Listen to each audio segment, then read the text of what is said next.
Hello అండి. దోసకాయ పచ్చడి చేసేద్దామండి టేస్టీగా. ఈ దోసకాయ అమ్మ వాళ్ళ పాదుని కాసిందండి.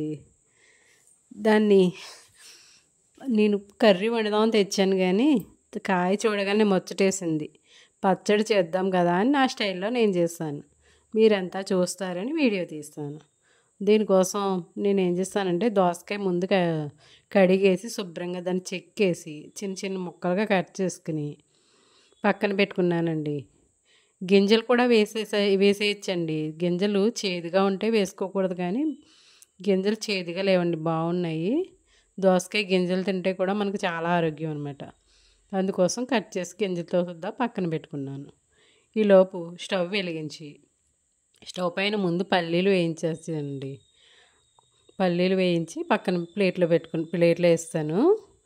మళ్ళీ తర్వాత ఒక అర టీ స్పూను మెంతులు, ఒక అర టీ స్పూన్ జీలకర్ర, ఒక స్పూన్ ధనియాలు వేసి అవి కూడా వేయించేసానండి. అవి కూడా స్టవ్ మీడియం ఫ్లేమ్లోనే పెట్టి వేయించేసాను.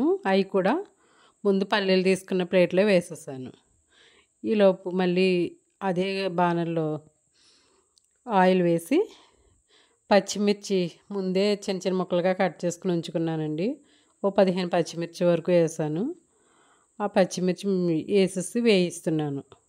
అవి కొంచెం మగ్గిన తర్వాత 2 టమాటాలు చిన్న చిన్న ముక్కలుగా కట్ చేసుకు రెడీగా ఉంచుకున్నాను. ఆ టమాటా పీసెస్ కూడా అందులో వేసేసుకున్నాను.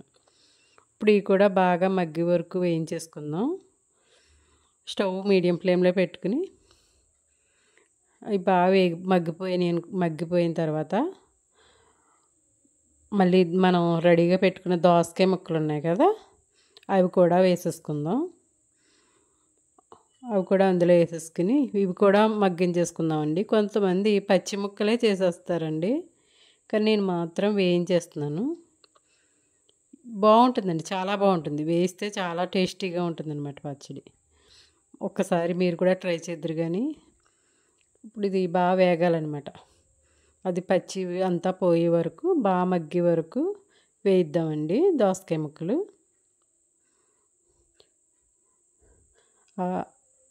కొంచెం ఒక 10 నిమిషాలు మగ్గితే అందులో నీరంతా కూడా ఇంకిపోతుంది అనమాట. దోసకాయలో వాటర్ ఎక్కువ ఉంటుంది కదండి, మనం ఇలా ఎక్కువ మగ్గబెడితే ఎక్కువగా నిలవ కూడా ఉంటుందండి. ఇది అలా మగ్గిన తర్వాత అది స్టవ్ ఆఫ్ చేసుకుందాం. స్టవ్ ఆఫ్ చేసుకుని కొంచెం చల్లారనిచ్చి ఈలోపు ముందు మనం వేయించుకున్న పల్లీలు, ధనియాలు, జీలకర్ర అవి ఉన్నాయి కదా, అవి వేసేసుకుని మిక్సీలో వేసేసుకుని ఆడేసుకుందాం అండి. కొంచెం సాల్ట్ వేసి ఫస్ట్ సాల్ట్ వేసి ఆడేస్తున్నాను నేను.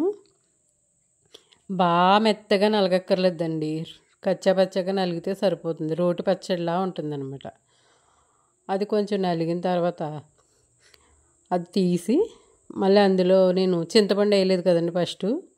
ఇప్పుడు కొంచెం చింతపండు కూడా అందులో వేసి మళ్ళీ ఇంకొకసారి మిక్సీ పెట్టేద్దామని ఇప్పుడు చింతపండు కూడా వేసానండి. అందులో చింతపండు వేసి అది ఆడేస్తానన్నమాట.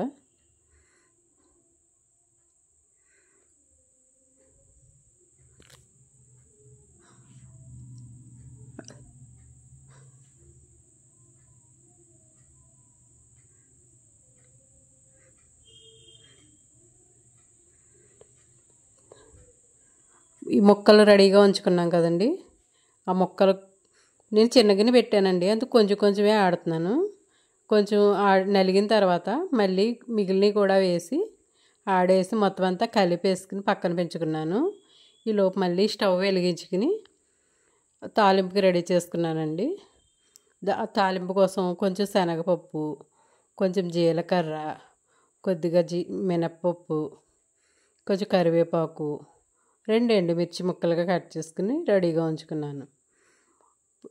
అవన్నీ వేయించేసుకుని లాస్ట్లో ఎండుమిర్చి వేసానండి. అవన్నీ వేగిపోయిన తర్వాత